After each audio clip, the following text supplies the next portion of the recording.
মজলিসের সদর সাহেব দামাত বারাকাতুহুম, মুরব্বিয়ানে কেরাম, ওলামায়ে কেরাম, আজিজ তলাবা, আল্লাহ তাআলার ফজল ও করমে কিফায়াতুল মুক্তাজি সম্পন্ন হয়েছে। লেখার পরে আমার ভিতরে অনুভূতি আসছে, যেটা আল্লাহ পাক করায় নিছেন, আল্লাহ পাকের ইচ্ছা হয়েছে আমার মতো আদনাকে তিনি কাজে লাগায় দিছেন। আল্লাহর যখন ইচ্ছা হয় তখন তিনি সাধারণ একটা জিনিস থেকেও ওই কাজ নিতে পারেন। তো আল্লাহ তাআলার ইচ্ছা হয়েছে, না হইলে যখন এক জায়গায় করি তখন নিজের কাছেই একটু অভাবনীয় মনে হয়, এতগুলি কোন সময় কেমনে লিখলাম। এবং লেখার যে একটা স্পিড আল্লাহ পাক ওই সময় আমার ভিতরে দিয়েছিলেন, সে অকল্পনীয়। মৌলানা আব্দুল মালিক সাহেব একবার আমাকে জিজ্ঞেস করছিলেন যে আপনার একটু ফুরসতের সময় যখন আপনি একটু বিশ্রাম নেন, এরকম সময় কখন আছে, মানে হয়তো বা উনি কোনো কাজ দিতেন। তা আমি বলছি যে আমার কোনো ফুরসতের সময়ই নাই, পুরা সময়টাই আমি এই কাজে ব্যস্ত ছিলাম। সফরও কম করেছি এই টাইমে, অনেকরে ওজর করে দিয়েছি যে আমি এটা কাজে ব্যস্ত। এই কাজ হুজুর যেমন বলতেছেন ওই জন্য ক্লিয়ার করতেছি যে আমার গবেষণা তিরমিজি নিয়ে এটা তো 26-27 বছর ঠিক আছে। কিতাব যে লিখেছি এটা 10 থেকে 11 বছর সময়। অর্থাৎ এই কিতাবে কিতাবুস সলাতের শেষে তারিখ দেওয়া আছে 38 হিজরি, 1438 হিজরি হলো কিতাবুস সলাতের শেষে তারিখ দেওয়া। তার মানে সালাত তহারতের শেষে তারিখটা দেওয়া নাই। ওই সময় বিক্ষিপ্তভাবে কিছু করেছি, মাঝখানে অন্য কিতাব লিখেছি, যার ফলে কিছু কিছু করে হয়েছে, ওই জন্য তারিখ দেওয়া নাই। কিন্তু সালাত শেষ হয়েছে 1438 হিজরি, আর কিতাব শেষ হয়ে গেছে 1445 হিজরির মাঝামাঝি সময়। এখানে 7.5 বছর, আর এইদিকে ধরলাম আরও সব মিলা 10 থেকে 11, এটা হলো কিতাব লেখার সময়টা। আর আমার পড়া এবং গবেষণাতে এখন পর্যন্ত আছে, ওই সব পুরাটারেই ধরা হয় 26-27। এই কিতাব লেখার আগে আরেকটা কাজ করেছি, যে এই কিতাবে রিজাল সম্পর্কে যেহেতু আলোচনা করতে হবে, তাহজিবুত তাহজিব হাফেজ ইবনে হাজার আসকালানী আলাইহির ছাত্ররা বুঝবেন। ওই কিতাব যে মুদ্রিত কপি ছিল নুসখা মালিবাগ মাদ্রাসায়, এটার মধ্যে বেশ আগলাত, আখতা, ভুল। আমি কাজ করতে গিয়ে যখন এটা ধরা পড়ল, তো এটার আসল আছে একটা, যেটাতে সামনে রেখে হাফেজ ইবনে হাজার এই কিতাব উনি তালখিস করেছেন, কিছু জিয়াদা করেছেন। ওই মূল কিতাব হইল তাহজিবুল কামাল। তাহজিবুল কামালেরই সার সংক্ষেপের নাম হলো তাহজিবুত তাহজিব। তাহজিবুল কামাল হাফেজ জামাল উদ্দিন মির্জি আলাইহির রহমার লেখা, এবং সর্বপ্রথম ডক্টর বাশার আওয়াদ মারুফ, উনি হানাফি আলেম, বাগদাদ ইউনিভার্সিটির হানাফি আলেম বাশার আওয়াদ মারুফ। এই ডক্টর বাশার আওয়াদ মারুফ সর্বপ্রথম তাহকিক তালিক করে এই তাহজিবুল কামাল ছাপিয়েছেন 36 খণ্ডে। মালিবাগ মাদ্রাসায় কিতাব আনছে ওই সময় 22 অথবা 27 হাজার টাকাতে। এখন আমি চিন্তা করলাম যে এটা তো আমার দরকার। রিজালেরই যারা জানে যে আজকে হয়তো আলিফের শব্দ দিয়া হয়তো এই রাবির নাম, কালকেই হয়তো আবার 1 ঘন্টা পরে হয়তো আসবে আইন দিয়া আব্দুল্লাহ। আব্দুল করিম, আবার এর পরক্ষণে হয়তো ইয়া দিয়া। তো পুরো কিতাব সাথে রাখতে হবে, নাইলে মাদ্রাসার থেকে 2 খণ্ড এনে কাজ করলে তো হচ্ছে না, কাজ করা সম্ভব না।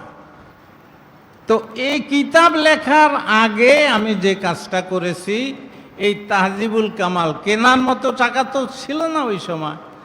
তাহজিবুল কামাল মাদ্রাসার থেকে 1-2 খণ্ড করে বাসায় নিয়েছি, তিরমিজি শরীফ পড়াইছি, আর এই বাসায় ফাঁকে ফাঁকে তাহজিবুল কামাল এই নোট করা শুরু করছি। পুরা কিতাব আমার 7-8টা ডায়েরিতে ভইরা, এই পুরা কিতাবটার তালখিস আমার এই ডায়েরিতে রাখছি, যাতে করে আমার যখন যে রাবির প্রয়োজন হয়, যে রাবির জীবনী লেখার প্রয়োজন পড়ে, সেখান থেকে যেন আমি নিতে পারি সহজে। এই জন্য 7-8টা ডায়েরি ভরছি কিতাব লেখার আগে।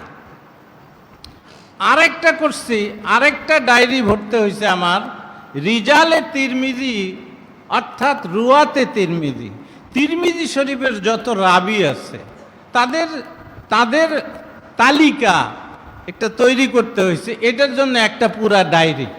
কেন?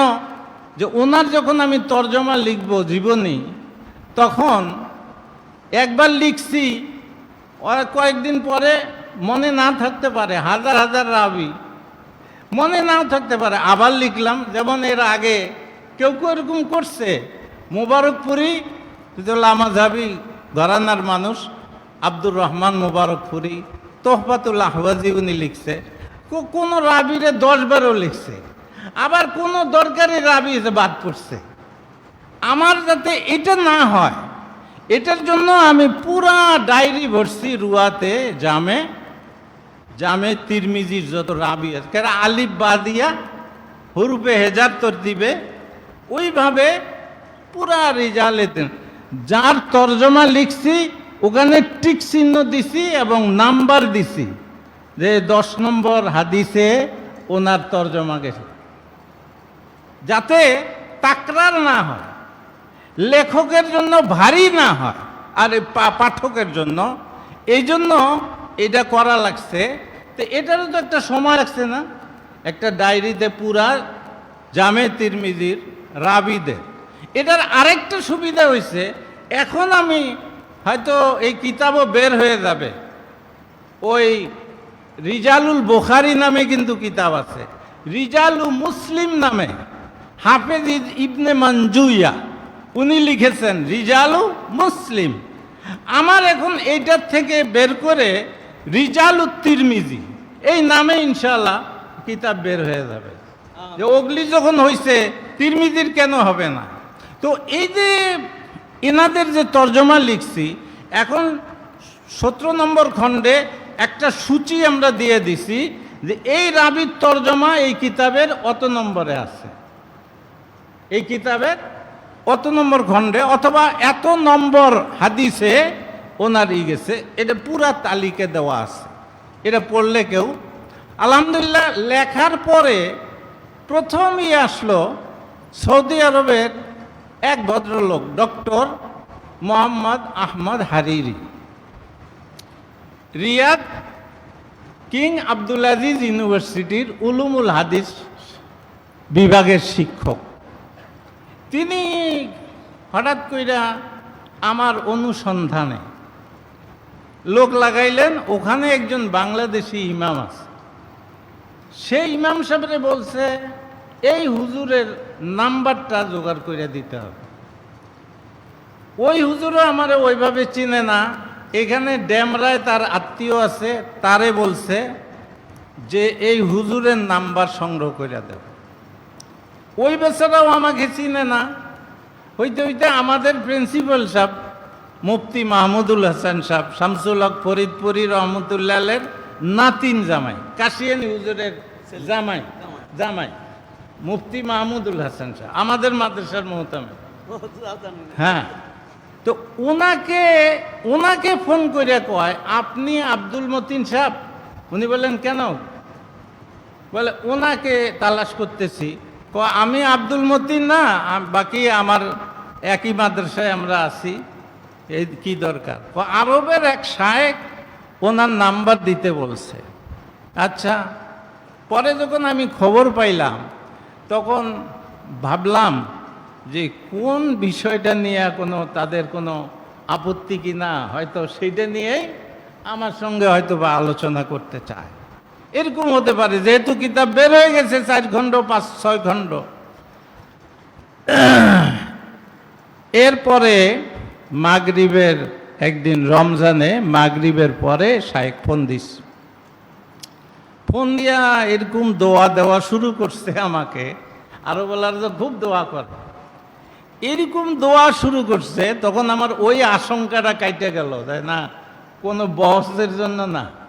হ্যাঁ, তো এই কিতাব লেখার পরে ওনাদের সর্বপ্রথম প্রতিক্রিয়ায় এটা আসছে আমার সামনে।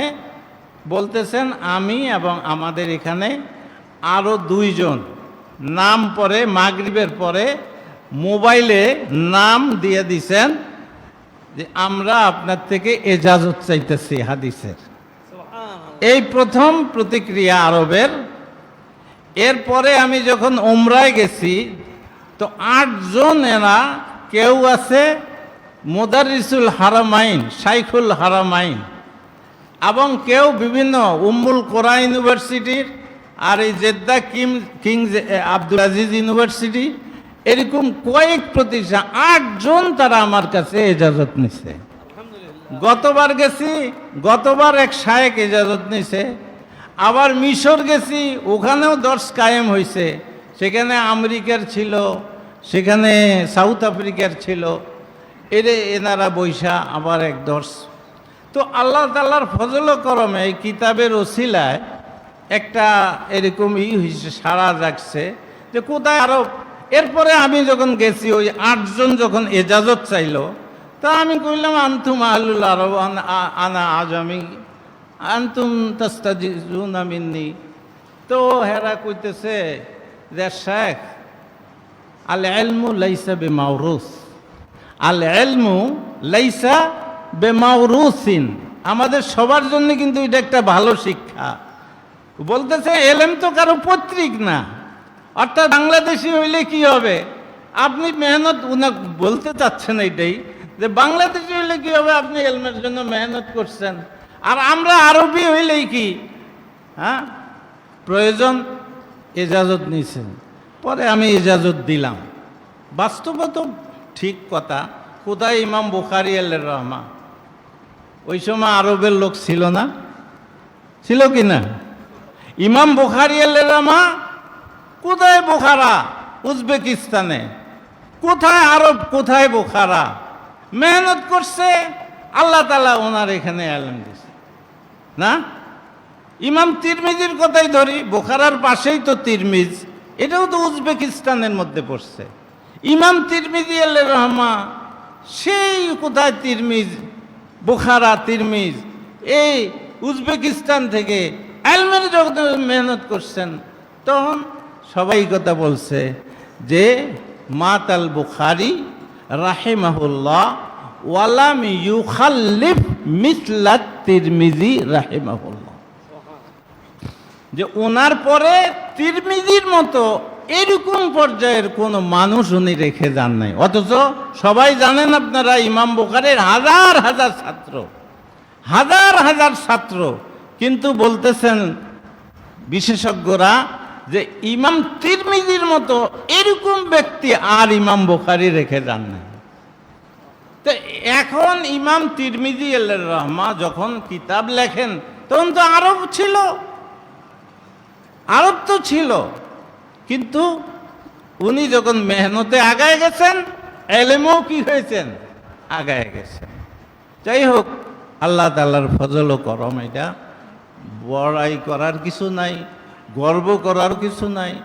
আল্লাহ তাআলা তৌফিক দিয়েছেন হিসাবেই মনে করি। আর সকলের কাছে দোয়া চাই। ওই দিনও মজলিসে আমি দোয়া চেয়েছি। এই জীবনের এই 11-12 বছর এই কিতাবের, আর পড়ানোর ক্ষেত্রে ওই যেমন বলেছেন 26, 27, 28 বছর হয়ে যাবে পড়ানোর ক্ষেত্রে। তো এই কিতাব এবং কিতাবের পূর্বে যে প্রস্তুতিমূলক যে কাজগুলো, যেগুলি বললাম একটু আগে, এই কাজের যে সময় লেগেছে, এখন মনে হয় লেখার সময় এতটা মনে হয় নাই, যে এই পুরা টাইমের এই মেহনত আল্লাহ পাক যদি কবুল না করেন তাহলে এই পুরাটাই গচ্ছা গেল, পুরাটাই বিফল হইল। মানুষ যত জিন্দাবাদ বলুক, মানুষ যতই এটাকে সাদরে গ্রহণ করুক, কিন্তু আল্লাহ পাকের কাছে কবুল না হইলে কোনো মূল্য নাই, আমার সব শেষ। এই জন্য সকলের কাছে আমি দোয়া চাই, আল্লাহ পাক যেন কবুল করে নেন, আমার আখেরাতের জখিরা বানায় দেন, আমার নাজাতের ওসিলা বানায় দেন। এ আল্লাহ পাক এটা করলে আমি সফল। দ্বিতীয় কথা যেটা, এ মাদ্রাসার নাম শুনেছি আগে, বিশেষ করে এর প্রতিষ্ঠাতা হযরত মাওলানা কায়েদ সাহেব রহমতুল্লাহ আলাইহ, ওনার কথা ছোটবেলা থেকে শুনছি, কিন্তু আসার সুযোগ হয় নাই। এইটা ওই কিতাবের ওসিলায়, হুজুরে যে কইলেন, কিতাব না হইলে হয়তো আমার চিনতও না, ডাকতও না, তাই কিতাবে ওসিলা হয়েছে। এই কিতাবের ওসিলায় উনি জানছেন, আমারে ডাকছেন, আমি চলে আসছি। যেহেতু প্রোগ্রাম করি না, ওই জন্য কোনো থাকে না, ভিড় থাকে না, উনি ডাকছেন, আমি চলে আসছি। যাই হোক, তো হযরত কায়েদ সাহেব রহমতুল্লাহ আলাইহির যে ফিকিরের কথা এখানে বলা হলো, যে ইত্তেহাদ, উম্মার ইত্তেহাদের জন্য ওনার যে জ্বালা পোড়া ছিল, দিলের জ্বলন ছিল, দিলের ব্যথা ছিল, সেই ব্যথার সাথে আমরা একমত। আর হয়তোবা এই জন্য আল্লাহ একত্রিত করে দিচ্ছেন আজকে, সেই ব্যথার সঙ্গে আমরাও একমত। আল্লাহ তাআলা মুসলিম উম্মাকে ঐক্যবদ্ধ হওয়ার তৌফিক দান করেন।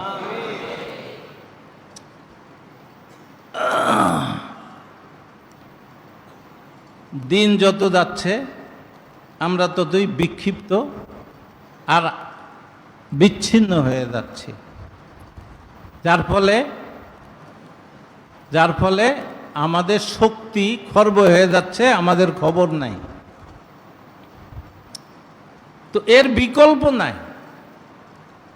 এই ক্ষেত্রে মিলেমিশে আমরা যদি চলি, তাহলে উম্মতের দ্বারা বেশি উপকৃত হবে। আপনারা সবাই জানেন,